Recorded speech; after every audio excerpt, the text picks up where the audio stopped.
بسم اللہ الرحمن الرحیم۔ میں سمیع آفتاب B2 عسکریہ کالج بوائز ونگ صدر کیمپس کی جانب سے آپ سب کو آج کی مارننگ اسمبلی میں خوش آمدید کہتا ہوں۔ آج کی اسمبلی کا آغاز نماز کی سبق کی دہرائی سے کرتے ہیں۔ میں نماز کی سبق کی دہرائی کے لیے دعوت دیتا ہوں سر محمد دانی صاحب کو۔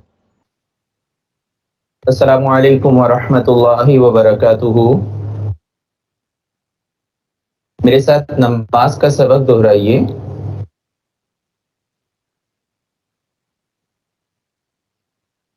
سبحانک اللہم،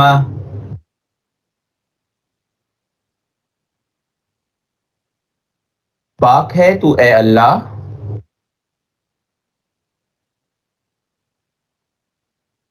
وبحمدک،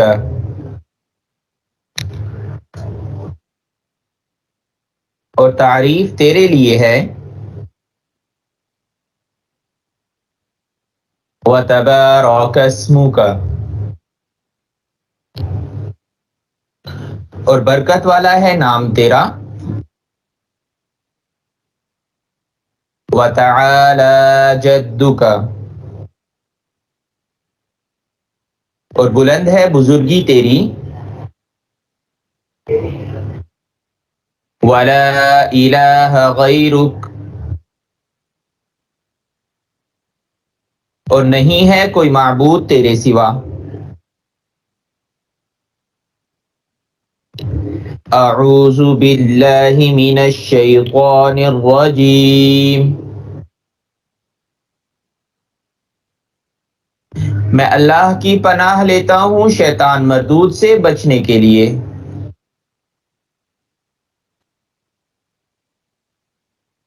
بسم اللہ الرحمن الرحیم،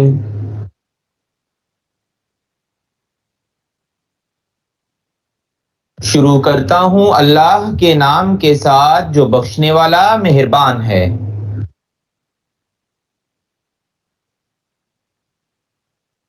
الحمد للہ رب العالمین،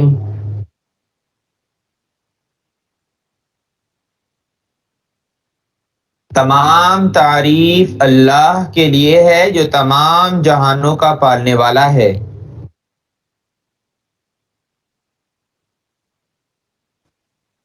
الرحمن الرحیم، بخشنے والا مہربان ہے۔ مالک یوم الدین، قیامت کے دن کا مالک ہے۔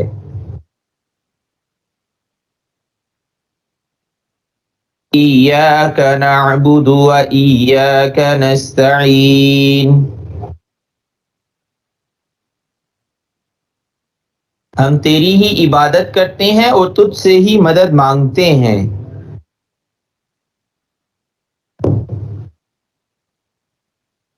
اہدنا الصراط المستقیم،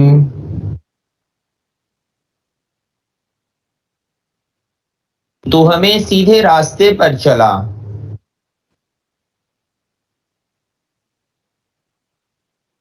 صراط الذین انعمت علیہم،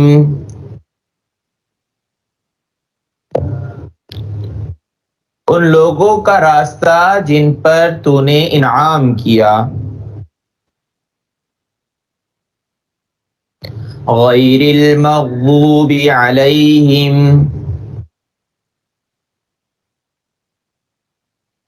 نہ ان لوگوں کا راستہ جن پر تیرا غضب نازل ہوا۔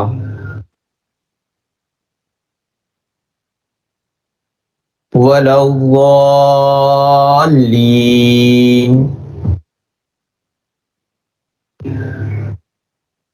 اور نہ ان لوگوں کا راستہ جو گمراہ ہوئے۔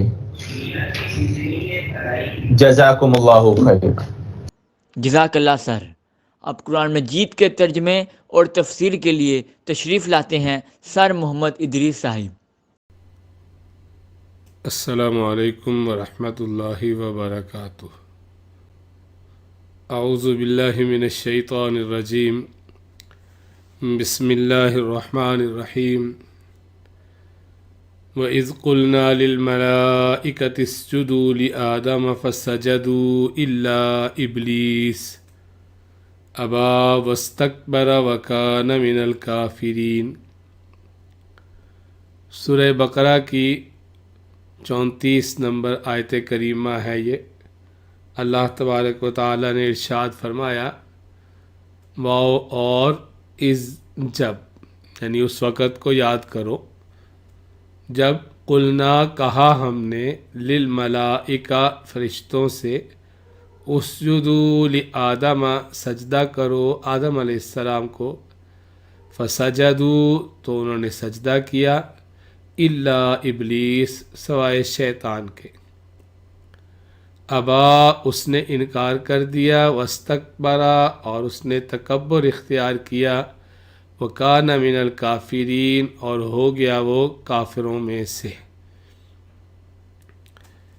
اس سے پہلے کی آیات میں ہم یہ بات پڑھ چکے ہیں کہ آدم علیہ السلام کی عظمت کو فرشتوں کے سامنے اور دوسری مخلوقات کے سامنے ظاہر فرمایا گیا، اور ان کے علم حاصل کرنے کی صلاحیت وہ لوگوں کے سامنے ظاہر فرمائی گئی، اور ان کی عظمت، ان کی برتری کا اقرار اور اپنی عاجزی کا اقرار گویا فرشتوں نے کر لیا، اور انہوں نے اس بات کو مان لیا کہ خلافت کے لیے جس چیز کی، جس صلاحیت کی ضرورت ہے وہ ہم میں نہیں ہے۔ تو آج کی اس آیت کریمہ میں جو بات ارشاد فرمائی گئی ہے یا جس واقعے کی طرف توجہ دلائی گئی ہے، اس سے معلوم ہوتا ہے کہ پھر عملاً بھی ان سے فرشتوں سے اور جنات سے، ان سے عملاً بھی آدم علیہ السلام کی تعظیم کروائی گئی، یا اس کو یوں سمجھ لیں جیسے کسی بڑے مرتبے پر تقرری ہوتی ہے تو اسے سلامی پیش کی جاتی ہے۔ تو آدم علیہ السلام کو خلافت سے سرفراز فرمایا جا رہا تھا، تو اس لیے ان سے سجدہ کروا کے عملاً بھی گویا کہ ان سے اقرار کروایا گیا کہ یہ آدم علیہ السلام کی عظمت اور ان کی برتری کے قائل ہیں۔ تو اللہ تعالیٰ نے فرمایا کہ اس وقت کو یاد کرو، یعنی یہ بات بھی قابل ذکر ہے، یاد کرنے کے قابل ہے کہ ہم نے تمہارے باپ کو یہ عظمت عنایت فرمائی تھی، اور ہم یہ پہلے بات عرض کر چکے کہ گویا انسانوں کو ادھر بھی توجہ دلائی جا رہی ہے کہ جو عظمت تمہارے باپ کو ملی تھی گویا نسلاً تمہیں بھی ملی، تو اب تم اس عظمت کا خیال کرتے ہوئے اللہ کے سامنے اپنے آپ کو جھکاؤ، اللہ کی عبادت کرو۔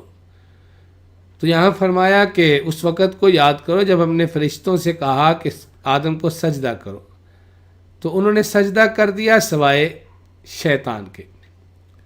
بظاہر اس جملے سے یا اس عبارت سے یہ معلوم ہوتا ہے، ایسے لگتا ہے کہ شاید یہ حکم صرف فرشتوں کو تھا اور ابلیس کو نہیں تھا، لیکن ایسا نہیں ہے۔ یہ بات یاد رکھیے، قرآن پاک کئی جگہ پر بات کو مختصر کرتا ہے، اور وہی بات پھر دوسری جگہ اس کی کچھ تفصیلات ذکر ہو جاتی ہیں، انہیں بیان کر دیتا ہے قرآن۔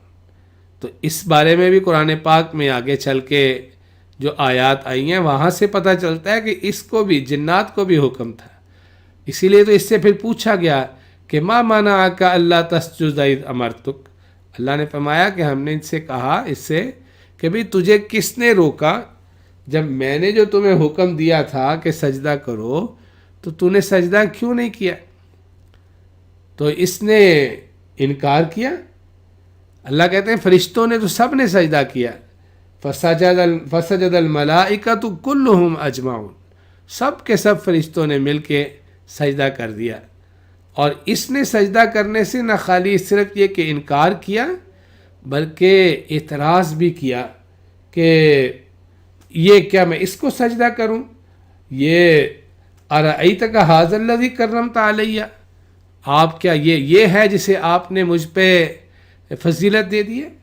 ایک جگہ فرمایا کہ اس نے جواباً کہا، جب اس سے پوچھا گیا کہ کس چیز نے تجھے روکا، تو اس نے کہا انا خیر منہ، میں اس سے بہتر ہوں، خلقتنی من نار و خلقتہ من طین، آپ نے مجھے آگ سے پیدا کیا ہے، آگ اوپر کو جاتی ہے، اور اس کو مٹی سے پیدا کیا ہے، مٹی تو نیچے پاؤں کے نیچے روندی جاتی گویا۔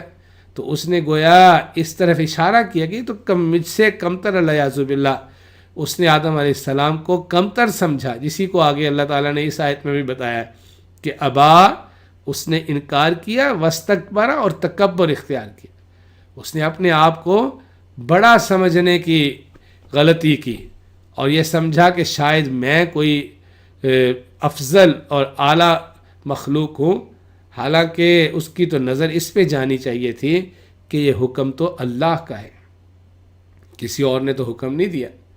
اگرچہ آدم علیہ السلام اس سے افضل ہیں، سب سے باقی مخلوقات پہ اللہ تعالیٰ نے ان کی عظمت ظاہر فرما دی تھی، لیکن اس سے ہٹ کے دیکھا جائے تو اس کو تو چاہیے تھا کہ وہ اللہ اس پہ غور کرتا کہ یہ حکم کس کا ہے، حکم تو اللہ نے دیا ہے اور تو اس کی مخلوق ہے، لیکن اس نے اپنے آپ کو بڑا سمجھا اور اسی لیے سجدہ کرنے سے انکار کر دیا۔ ایک جگہ اللہ نے فرمایا کان من الجن، یہ جنات میں تھا، ففسق عن امر ربی، تو اس نے اپنے رب کے حکم کا انکار کر دیا، نافرمانی کی اس نے اپنے رب کے حکم کی۔ تو اس طرح جو آیات قرآن پاک میں آگے آئی ہیں، ان آیات سے معلوم یہ ہوتا ہے کہ حکم صرف فرشتوں کو نہیں تھا، بلکہ اسے بھی جنات کو بھی حکم تھا کہ تم بھی سجدہ کرو آدم علیہ السلام کے آگے، تو اس نے اس کا کیا کیا؟ انکار کر دیا اور تکبر اختیار کر لیا، اور یہ سمجھا کہ میں کوئی بڑی چیز ہوں۔ قرآن پاک کو جب ہم پڑھتے ہیں تو سب سے پہلا گناہ جو پتہ چلتا ہے وہ یہی ہے جو تکبر اس نے کیا ہے، چاہے اب آپ یہ کہہ لیں کہ یہ حسد کی وجہ سے کیا، اور چاہے یہ کہیں کہ اس نے اپنے آپ کو بڑا سمجھا، یہ تکبر ہے جو اسے لے ڈوبا۔ اسی طرح ایک بات اور سمجھ لینی چاہیے کہ یہ سجدہ کون سا سجدہ تھا؟ عبادت کا سجدہ تو ہمیشہ ہر شریعت میں ممنوع رہا ہے، کبھی بھی اس کی اجازت نہیں ملی کہ کسی کے سامنے عبادت کے لیے سجدہ کیا جائے۔ تعظیم کے طور پہ کسی کے سامنے جھکنا، جیسے آج کے دور میں اس شریعت میں سلام ہے، مصافحہ ہے، تو تعظیم کے لیے کسی کے سامنے جھکنا، یہ قرآن پاک سے پتہ چلتا ہے کہ پرانی امتوں میں تھا، جیسے یوسف علیہ السلام کے واقعے میں آیا ہے کہ ان کے والدین اور ان کے بھائی ان کے سامنے اللہ کہتے ہیں وَخَرُّوا لَهُ سُجَّدًا، وہ سارے کے سامنے سارے کے سارے جو ہے وہ یوسف علیہ السلام کے سامنے جھک گئے۔ دیکھیے عبادت نماز جو ہے، اس میں مفسرین نے لکھا ہے کہ 4 چیزیں ہیں، کھڑا ہونا ہے، بیٹھنا ہے، رکوع کرنا ہے، سجدہ کرنا ہے، لیکن ان 4 میں سے جو 2 چیزیں ہیں، کھڑا ہونا اور بیٹھنا، یہ انسان عام زندگی میں عبادت کے علاوہ بھی کرتا ہے، مختلف کاموں کے لیے کھڑا رہتا ہے یا بیٹھ جاتا ہے، اس لیے اسلام نے اس کو ممنوع بھی نہیں قرار دیا۔ لیکن رکوع اور سجدہ یہ انسان صرف اور صرف عبادت کے لیے ہی کرتا ہے، تو اس لیے اس کو اسلام نے منع قرار دے دیا کہ کسی اور کے سامنے رکوع کرنا یا سجدہ کرنا یہ بالکل جائز نہیں ہے۔ جناب رسول اللہ صلی اللہ علیہ وسلم، جناب نبی کریم علیہ السلام سے جو احادیث صحابہ رضی اللہ عنہ نے ہم تک نقل فرمائی ہیں، 20 صحابہ کرام اس کے راوی ہیں اس بات کے کہ حضور صلی اللہ علیہ وسلم نے تعظیم کے سجدے سے بھی منع فرما دیا۔ اور اصول حدیث کو اگر آپ پڑھیں گے تو 10 صحابہ رضی اللہ عنہ جس روایت کو نقل فرما دیں اس کو متواتر کہا جاتا ہے، اور متواتر کا حکم وہی ہوتا ہے کہ جیسے قرآن قطعی ہے، متواتر حدیث جو ہو اس میں جو بات آ جائے اس کو بھی بالکل قطعی مانا جاتا ہے، اس میں تبدیلی نہیں کی جا سکتی۔ تو یہاں تو 20 صحابہ رضی اللہ عنہ اس بات کو نقل کر رہے ہیں کہ حضور صلی اللہ علیہ وسلم نے تعظیمی سجدے سے منع فرمایا۔ آپ نے فرمایا اگر اجازت ہوتی، میں کسی کو اجازت دیتا تو میں بیوی سے کہتا کہ اپنے خاوند کے سامنے سجدہ کرے، لیکن اس شریعت میں اجازت نہیں، آپ نے کسی کو اجازت نہیں دی۔ تو اس لیے کسی کو یہ غلط فہمی نہیں ہونی چاہیے کہ اس آیت کریمہ سے تو بظاہر تعظیمی سجدے کی اجازت مل رہی ہے کہ سجدہ کروایا گیا، تو ایسا نہیں ہے۔ پرانی امتوں میں اس کی اگر اجازت تھی تو اب اس شریعت میں اجازت نہیں ہے قطعاً۔ باقی یہ سجدہ جو آدم علیہ السلام کو کیا گیا، اس کے بارے میں مفسرین نے ایک اور بات بھی ذکر فرمائی ہے۔ وہ کہتے ہیں یہ کہنے کی ضرورت ہی نہیں ہے کہ یہ تعظیمی سجدہ تھا، بلکہ یوں سمجھنا چاہیے جیسے ہم اور آپ بیت اللہ کی طرف رخ کر کے نماز پڑھتے ہیں، سجدہ کرتے ہیں، جبکہ ہم بیت اللہ کو سجدہ نہیں کرتے، ہم سجدہ اللہ کو کرتے ہیں۔ تو وہاں بھی گویا کہ آدم علیہ السلام کو قبلہ قرار دیا گیا ان لوگوں کے لیے، تو سجدہ تو وہ کہتے ہیں اللہ ہی کو تھا، لیکن رخ متعین کیا گیا کہ آدم علیہ السلام کی طرف رخ کر کے سجدہ کر لیا جائے۔ تو پھر یہ تعظیمی سجدے والی بات بھی کہ اس کی بھی ضرورت نہیں پیش آتی، یہ اشکال بھی نہیں پیش آتا۔ لیکن اگر کسی کو اس آیت کریمہ سے یہ اشکال ہو کہ تعظیمی سجدے کی اجازت معلوم ہوتی ہے، تو میں نے آپ سے بات عرض کر دی کہ حدیث میں بہت واضح طور پہ نبی کریم علیہ السلام سے صحابہ نے بات نقل فرمائی ہے کہ آپ نے تعظیمی سجدے کو بھی ممنوع قرار دے دیا ہے، اس امت میں اس کی بھی اجازت نہیں ہے۔ اور آخر پہ ارشاد فرمایا وَكَانَ مِنَ الْكَافِرِينَ، وہ کافروں میں سے ہو گیا، یعنی یہ حرکت کر کے کہ اللہ کے حکم کے نافرمانی خالی نہیں کی بلکہ اعتراض بھی آگے سے کیا، اور یہ سمجھا کہ میں کوئی بہت اعلیٰ چیز ہوں یا باقیوں سے برتر ہوں، اور اس کی وجہ سے اللہ کی رحمت سے دور ہو گیا۔ اللہ تعالیٰ ہر قسم کی نافرمانی سے ہمیں محفوظ رکھے۔ السلام علیکم ورحمۃ اللہ وبرکاتہ۔ جزاک اللہ سر۔ ہر پیغام میں ہمارے لیے کوئی نہ کوئی سبق پوشیدہ ہوتا ہے، اس لیے ضروری ہے کہ ہر پیغام کو غور سے سنا کریں اور اس پر عمل کرنے کی کوشش بھی کیا کریں۔ آج کے پیغام کے لیے تشریف لاتے ہیں B2 کے طالب علم مشتبہ عامر۔ بسم اللہ الرحمن الرحیم۔ معزز سامعین، آج میرے پیغام کا عنوان ہے کامیابی کا پہلا اصول، اپنی زندگی کی ذمہ داری قبول کیجیے۔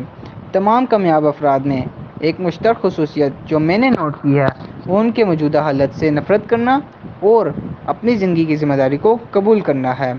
حالات، ماحول اور لوگوں کو الزام دینے کے بجائے کامیاب لوگ ہمیشہ اپنے اندر جھانکتے ہیں۔ جو کچھ ان کے ساتھ ہو چکا ہوتا ہے اس کے لیے وہ دوسروں کو کبھی الزام نہیں دیتے۔ وہ واضح طور پر اس بات سے آگاہ ہوتے ہیں کہ وہ اپنا معیار زندگی بدل سکتے ہیں۔ کامیاب افراد زندگی کے بارے میں ایک بالکل مختلف نظریہ رکھتے ہیں۔ وہ قدرتاً طاقتور ہوتے ہیں، اپنی زندگیوں کا تعین خود کرتے ہیں اور اسے دوسروں کی خواہش یا اختیار پر نہیں چھوڑ دیتے۔ ذمہ داری، رسپانسبلٹی کیا ہے؟ لفظ رسپانسبلٹی اصل میں کیا ہے؟ اگر ہم اس لفظ کو بغور دیکھیں تو ہمیں پتہ چلے گا کہ لفظ رسپانسبلٹی دو لفظوں رسپانس رد عمل اور ابیلٹی اہلیت سے مل کر بنا ہے، یعنی رد عمل کی اہلیت۔ ہم اپنے ارد گرد کے ماحول پر کس رد عمل کا اظہار کرتے ہیں؟ ہم زندگی اور اشیاء کو کس طرح لیتے ہیں؟ آپ کس طرح کے رد عمل کا اظہار کریں گے اگر آپ کچھ گوا بیٹھیں، آپ ناکامی کا شکار ہو جائیں یا آپ کو کوئی تھپڑ مار دے؟ ایسی کسی خاص صورتحال میں آپ کا رد عمل ہی آپ کی کامیابی اور ناکامی کا تعین کرتا ہے۔ کامیاب لوگ اپنی زندگیوں کے لیے دنیا کو الزام نہیں دیتے، انہیں اس بات کا واضح طور پر علم ہوتا ہے کہ وہ اپنی زندگیاں بدل سکتے ہیں۔ وہ اپنی زندگیوں کے بارے میں مکمل طور پر جواب دہ ہوتے ہیں۔ میرے شخصی تعمیر و ترقی سیمینارز میں بہت سے لوگوں نے اپنے غلط کاموں کا اعتراف کیا اور اپنے ذاتی رویوں پر شرمندگی کا اظہار کیا۔